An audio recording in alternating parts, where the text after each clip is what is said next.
Good evening. This is CTV News for Monday, August 3rd. I'm Denise Douglas. And I'm Patricia Malone. Thank you for joining us this evening. Well, Laurel residents fight to keep the city's premier healthcare facility open after its impending closure was announced on Friday. The move has outraged many Laurel officials and residents, as well as those who stand to lose their jobs. Traveling through the community it's right off of Route 95. Obviously, emergencies that occur on Route 95, that hospital serves the needs of that emergency. Residents are up in arms after Dimension's healthcare system's surprise announcement on Friday that Laurel Regional Hospital will be closing. It serves the community, both business and residential, and people have a sense of reliance on that hospital being there. And if that hospital is removed, that creates a great deal of, it's problematic, I should say, for both the community, for residents, as well as business members of the community.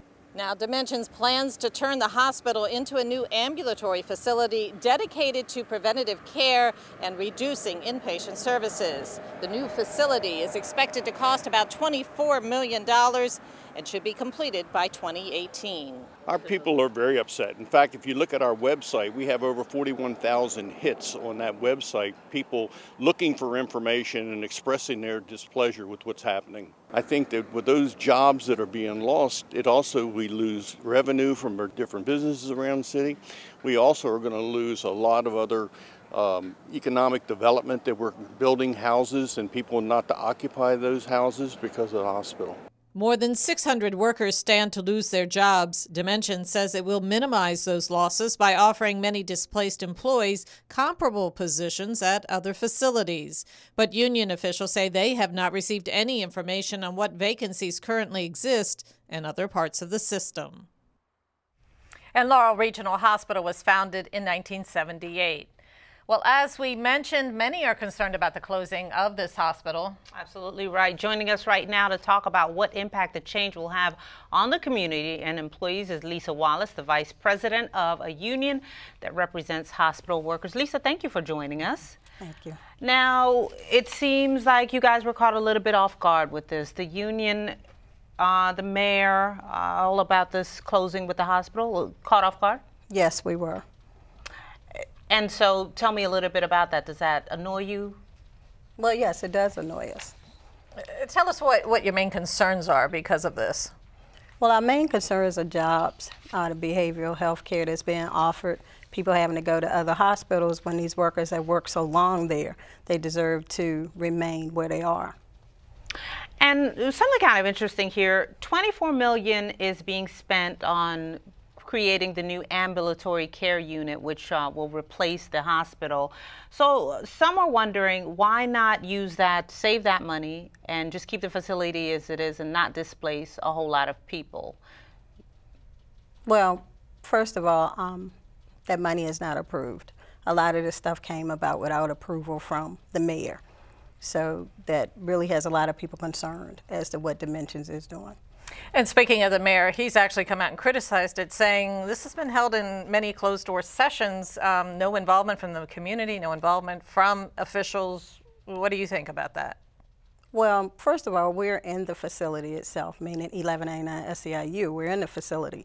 So we didn't even know about it. There was a meeting held on Thursday, very briefly, I must say, and then this decision comes about. How can you just hold a one-day meeting and make a decision for all these people?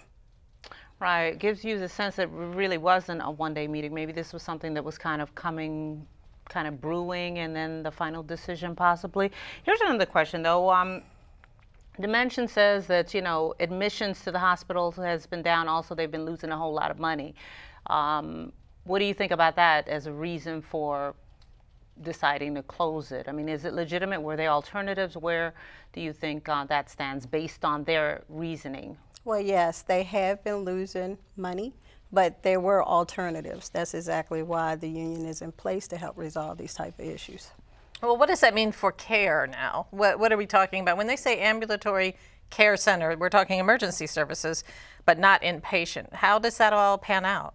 Well, Dimensions is proposing with the new ambulatory care center to cut out 200 jobs, 100 beds to 30 beds. So that will impact. I thought it was 600 jobs is what we had heard. 200 plus, 200 plus, way, okay. Yes. So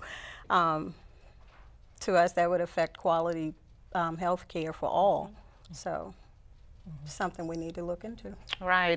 The union planning to advise workers in any way at this point, or what's your role now? Well, now we're working closely with the stakeholders, and we will keep our members as informed as possible. What's the next step then in terms of, you know, the future? You're talking about you're going to keep your members informed. Are you planning protests or anything about this?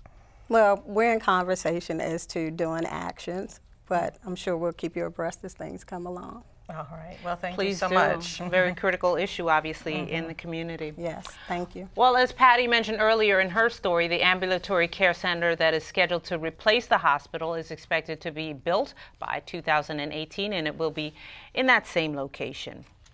Firefighters from all over the region gathered to say goodbye to one of their own. Donald Aker, who had been a firefighter since he was a teenager, has passed away. As Byron Scott reports, Aker succumbed to cancer. Very, very proud of him, but yet Mom still has an empty heart because that was my only child. In a packed Knights of Columbus Hall in Bowie, Donald Patch Irving Aker Jr. was remembered as a fireman's fireman. He was a wonderful son. Mom and Dad had their skirmishes, but we always ended it with, "I love you, Mom." The volunteer firefighter died a week ago today following a bout with cancer. Fellow firefighters say even the station dog Murphy knew something was wrong the last time he saw Aker. Sunday, he played with the dog for like 2.5 hours straight. When Patch went to leave, the dog started going crazy. The dog was just like whining and crying and didn't want him to leave. Aker joined the Kentland Force in 1998. He spent 7 previous years with the West Lanham Volunteer Company. He joined against his mother's wishes. And I said, "Donnie, being my only child, protective mom," he said, "Mom, I'm going to do it." He said, "I know how you sign your name, so I could sign myself on there." So needless to say, he started at 15 and a half. Aker became a lieutenant with Kentland and eventually became the fire company's president. I mean, the unique thing about Patch was that, a lot of corporation presidents only do administrative things. He did administrative stuff as well as still road fire apparatus. He was still out there on the street, helping the community. The flag outside the hall is at half-staff, the fire truck that carried his casket draped with bunting. Thank God we must have raised him right, because he was always helping people, and I've always taught him, if you can help somebody, help somebody. Aker's remains will be cremated and another private service will be held. He was 40 years old. In Bowie, Byron Scott, CTV News. Thank you for that, Byron. You are watching CTV News. I'm Denise Douglas. And I'm Patricia Vallone.